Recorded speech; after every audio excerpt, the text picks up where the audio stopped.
just checking I'm live on YouTube. I was just about to say, for once it's YouTube that's taken long, but just I was about to say it's finally uploaded. Anyway, I'm live on Facebook and YouTube. I hope you enjoy this.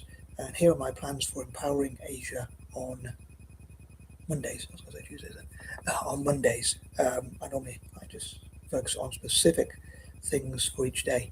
And this week, I hope to focus on. I hope I can remember things, and I hope I can focus on this for each day without wanting to give too much away. So these are pointers number 11 to 20. Again, I'd say I'm at least 1 hour, if not 2 or 3. I was watching a bit too much YouTube and that kind of thing, and procrastinating or whatnot. But yeah, these are pointers number 11 to 20 as per usual. I hope I can get around to part 3 and 4 tonight. I keep worrying about if I forget things or whatever. My memory is a bit of a pain. But here goes. So just trying to think if there's anything else I was going to say in the intro. I can't really think of anything, so I'm probably going to jump right to it. This time I'm focusing on the Facebook screen as I was focusing on YouTube in part 1. I thought I'd do it in that order. So here goes. So number 11, I was thinking about the campaign He for She. I think it talks about where males support females, like maybe with mentorship and encouragement and all that kind of thing. So males who believe in empowerment for females. And I don't know a huge amount about the campaign, but I thought about how males across Asia, or men across Asia basically, can help more women and girls, I guess, females of all ages, I guess, get into positions of empowerment. So like help more women get into politics, business, and things like that. So I love to empower women in Asia, and I think as much as I wish to support Asia, it's difficult to talk about some of the things I dislike about Asia as well. But I thought talking about the good, the bad, and the ugly, so to speak. Like I'm not sure about Malaysia, but I know in India and 1 or 2 other Asian nations there are problems with like how guys treat women and girls, and I wonder if having more female politicians, more women in politics, and female teachers, and also girls being head of the like school council or whatever it might be, and also generally teaching boys to respect women, and like talk about consent and things like that. I wonder if that could help, or maybe I'm being naive. Maybe I wonder what would you do to empower women and girls across Asia. So I know Clive asks, how am I doing? Not too bad, a bit tired, but my foot's still injured. But I guess my health, although I have mental health, and I guess I'm quite mad, but and some of my problems with my neurodivergent conditions. But I think there are also good things about it, like the method to the madness, which reminds me actually also for point number 11. I think before I'm going to move on to point number 12, I also wish to empower men and boys and people of all ages as well, and both genders. But at the same time, I think it'd be good to have female empowerment as well, he for she, and that kind of thing. And sorry, before I move on to point number 12, what was it? I'm trying to think of. Yeah, also on the subject of neurodivergent conditions, I'd love for Asia to learn about neurodivergent conditions, neurodivergent strengths, and the method to madness and disability rights, improving rights for animals, younger people, disabled, poor people, and whatnot. Again, I'd love to know if you have any ideas on that. And maybe people from Asia as well, talking about what they would change about Asia, and people who have been to Asia, or people just generally, if there's things you know about Asia, what would you change about Asia, what do you think Asia can improve upon in terms of human rights, quality of life, ways of getting investments. One of the things I was thinking of is offering tax incentives to entice rich people to come and work. I'm not a big fan of marriage, but maybe marry, live, and whatever, and just generally live in Asia. So how to entice the wealthy and the rich through wealthy/rich, whatever the difference is, to come to Asia.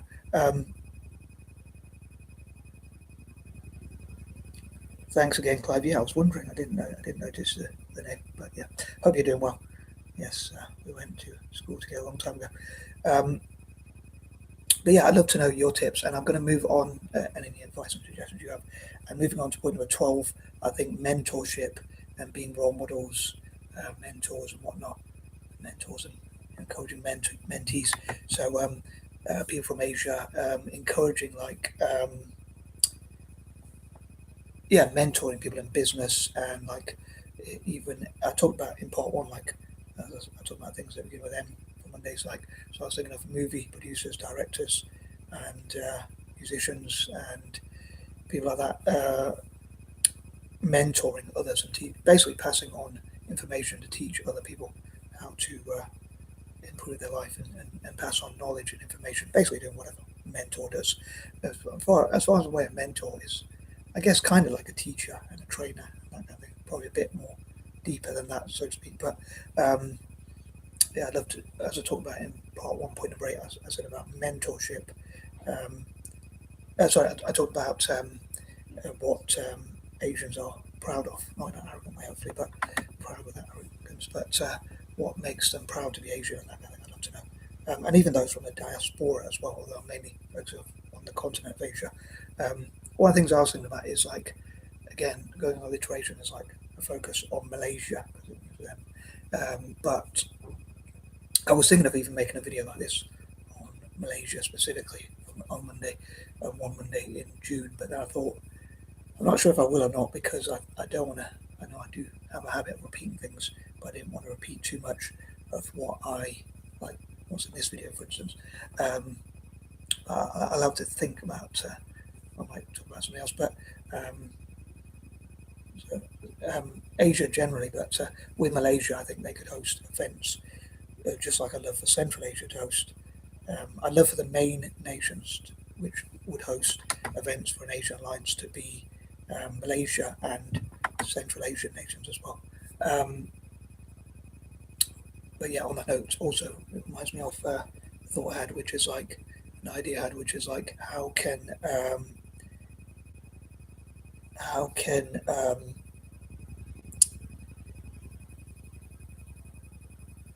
so I lost my train of thought. What events could Asia host?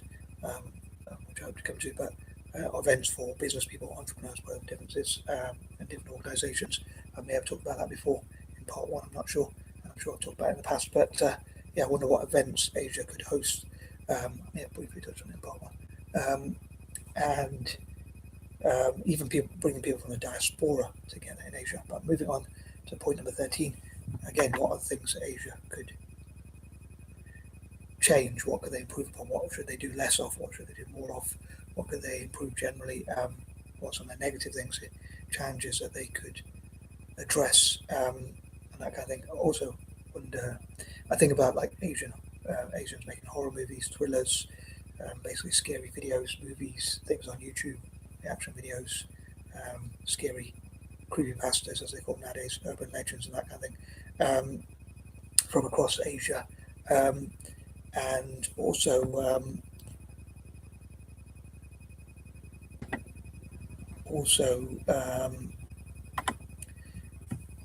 yeah, things like that. And I didn't want to mention football too much. I think I'm probably going to mention it hopefully just once in this video specifically.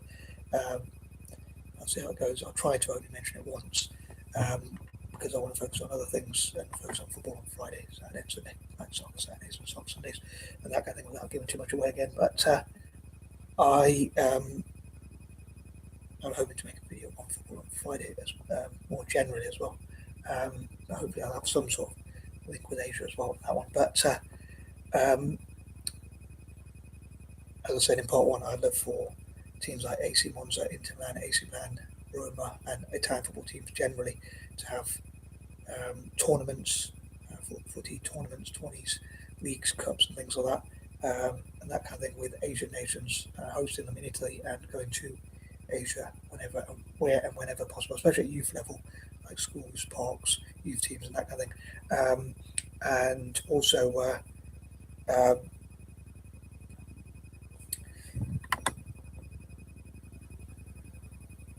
as I said before, like investors from Asia, investors and sponsors and whatnot from Asia to invest into and sponsor Italian teams like AC Monza, Inter Milan, AC Milan, and Roma, and Italian football generally. And also, from a selfish point of view, which is why I included point number 13, and think of the ones that I suppose technically I don't start with M, but I think like M is AC Monza, Inter Milan, and AC Milan. But as I said in part one. But yeah, having academies and supporters clubs and that kind of thing, and sponsoring the game. So sponsoring the team. So hopefully they can buy even better players and invest in their academy systems and things like that. So hopefully that will benefit Italian football at club and country level, and Asian football, but also Asian tourism and businesses and that kind of thing. It could be a good way for Asian businesses to promote their products as well.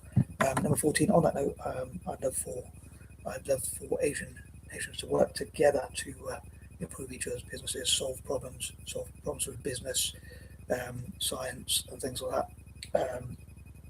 Maybe even tech. Possibly looking at what they have in common with Africa and working together with them and to solve problems and that kind of thing. Maybe even POC, people of colour, minorities, and whatnot around the world, working together to solve problems. Well, I suppose they are minorities in Western nations, but if you include those from the diaspora, and that makes sense. But yeah, solving problems and that kind of thing through business and science, and different areas to solve problems, which is something dyslexic and other neurodivergent people can be very good at. So I often say if people from Asia realise that maybe dyslexics might not, and other neurodivergent people might not be the best in some areas like academia, we can be good in other areas, or some of us can. Maybe not me, but other neurodivergent people can. Number 15, as I say, I'd love to promote Asian entrepreneurs, businesses, entrepreneurs, inventions, ideas, entrepreneurship, as I say, business entrepreneurship and that kind of thing, banks and other such organisations, projects and that kind of thing, and promote and support Asian projects, and again have mentorship, role models, motivational people to look up to and that kind of thing. And yeah, I think that covers everything for point number 15. So moving on to number 16, I'd love for there to be more committees and think tanks which look at specifically how to benefit Asia together, and for Asia to be more united and so as united as possible. Again, I love to support Asian industries, especially on Mondays. I think I say often music, movies, the music industry, movie industry, and modelling industry, that kind of thing. But also industries generally, and promoting Asian empowerment, which I hope will somehow trickle down to some of the less fortunate people. I hope against hope, so to speak. If that saying makes sense, I hope that somehow, I have my doubts, but I hope that somehow people from the poorest backgrounds all the way to the richest can benefit from sharing ideas, including my own. But maybe I'm being naive. I suppose I'm a dreamer after all. But as I say, I'd love to know what events Asian nations could host. Could they invite entrepreneurs? Could tax incentives inspire entrepreneurs to come and live in Asia, work in Asia, run businesses in Asia, create job opportunities and investment into Asia and that kind of thing, help their economies to grow. Also promoting enterprise and that kind of thing. Again, mentors and people like that to come and help to teach and train, especially younger people, in business and that kind of thing. And again, areas that would empower Asia generally. Number 17, could you imagine if there was an Asian millionaires network? Maybe one for all of Asia, generally, and each nation to have their own version. And also, again, Asian nations to host events to invite millionaires, including Asian ones and those from the diaspora, but even millionaires generally from around the world to talk about ways to benefit Asia. So I suppose like Davos has, what if Kuala Lumpur, how do you pronounce it, Shanghai, Beijing, New Delhi, Tokyo, and places like that, all over Asia, Seoul, is it pronounced Seoul, in Korea, and different parts of Asia, what if they, as many parts of Asia as possible, what if they hosted events, as they like millionaires networks? And also, what if Asia on the whole, and each Asian nation. So if there was a version for Asian millionaires generally, including those from the diaspora, and a version for ones from each nation like Malaysia, India, Indonesia, Singapore, Korea, and the rest of Asia, and also so that each nation had their own version, perhaps wherever there might be Asian millionaires or whatever. I suppose some nations might not have any. I guess not have any millionaires. That is. But for those who do, or if they have their own network, if they have enough millionaires to join, and also Arab nations, many of them being in Asia, having their own millionaires network. I suppose that could be transcontinental because it would include people from Africa and Asia in that case.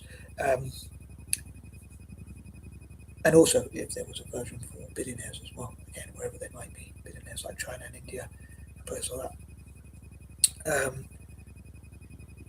So yeah, seeing what they can achieve and imagining what they can achieve altogether. It'd be interesting to see what events they could host, and if they could host events for high net worth individuals, those with six figures or even millions or even billionaires in some cases. Number 18, again, I love for Asians to talk about what makes them proud to be Asian, but hopefully in a kind of down to earth way, not in an arrogant or showy way or show off way. Number 19, I love to support Asian nations in maths, entrepreneurship, English, tech, science, and things like that. I put STEM in the opposite order. I often think also with STEM they could add English or languages, communication, or whatever, and I suppose the E could stand for English, but also could be expanded to languages, communication, and that kind of, especially English, I guess, where you can do business all over the world in that language, and also which I try and speak probably not very well, but also entrepreneurship. I think E could stand for entrepreneurship as well. I was thinking about something, but I'm not going to include it in this video. Something someone said from Africa. Well, basically they said before they thought education, so maybe I will say after all, they thought education is a way to get out of poverty, but now they say entrepreneurship. But to me, you sort of have to be educated in a way to be an entrepreneur. It might not be an academic, something I redefine education. But yeah, so there you go. But yeah, so in terms of maths, entrepreneurship, English, communications, languages, maybe making programming languages together, looking at what they have in common with Africa and working together. And as I say, entrepreneurship and things like that. Maybe school children could start with like tuck shops in Asia and then learn about business from a young age. I mean, I'm sure many of them already do, but maybe that could be encouraged more, especially for people with neurodivergent conditions, which may not fit into the academic system. And number 20, one thing I was thinking about is like this video is the door I planned, but I was, and I do struggle with it, so please forgive for that one. But I was thinking like when people say respect your elders, again, I know that's another point I've mentioned before, so my least favorite saying. But to me, I think like if there's someone who said, and I say like, can you get me a coffee, or even, or especially if they say like, bring me a coffee, I'm older than you, do what I say, and all that kind of thing. They say, excuse me, I'm older than you, or merely simply I'm older than you, or respect your elders, or whatever. To me, if they had a cold or flu, I wouldn't really feel bad for them, because I think that people should treat others how they wish to be treated. And so that's one thing I disagree with, like Asian culture, perhaps, I guess, although it's in many different cultures, but especially in Asian culture, I'm sure, more than most, or more than anyone else, I guess. But like respect your elders. I do think you should respect people, but I don't think you should be because you're older. But I guess I like to support younger people more, so, to address the balance. But anyway, I'm probably going to wrap it up here because I could talk all night. But anyway, hope that makes some sort of sense, or as much sense as possible. And I am out. Peace and love.